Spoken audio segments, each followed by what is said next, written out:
Hi everyone, welcome back to Workplace Wisdom. This is the 5th video in the Inclusive Leadership series, and today we are addressing bullying in the workplace. I'm Natalie Holder, and I'm an employment attorney, and I have seen firsthand what happens when leaders ignore bullying in the workplace. The consequences can be devastating for employees and for the entire organization.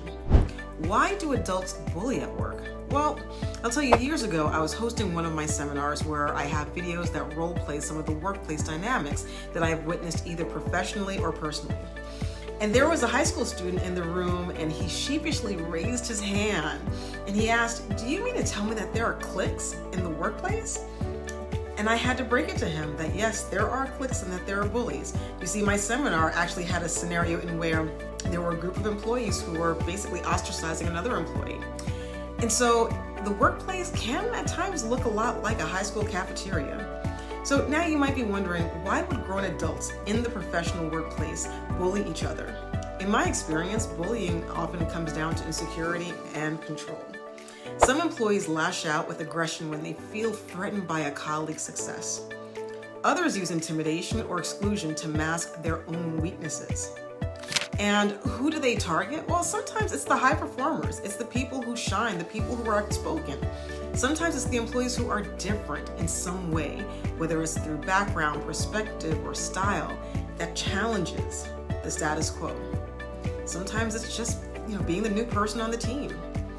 I've advised leaders who are shocked to discover that the very employees they valued, that those were sometimes the employees that were bullying the most in the workplace. So here's the ripple effect.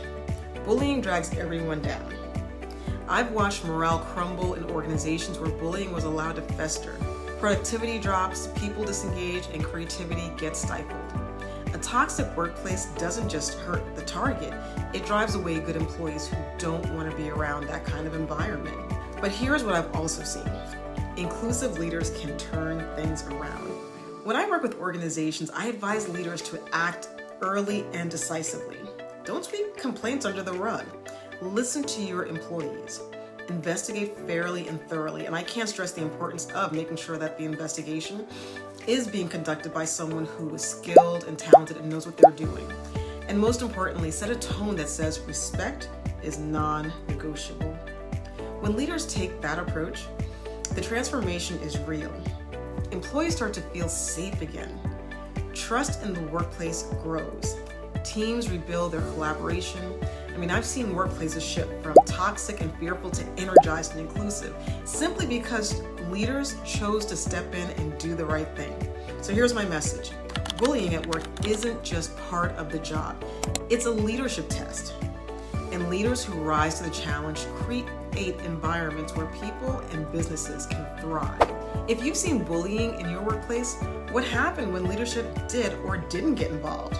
Share your thoughts in the comments. And don't forget to like, subscribe, and check out more Workplace Wisdom for practical strategies that actually work.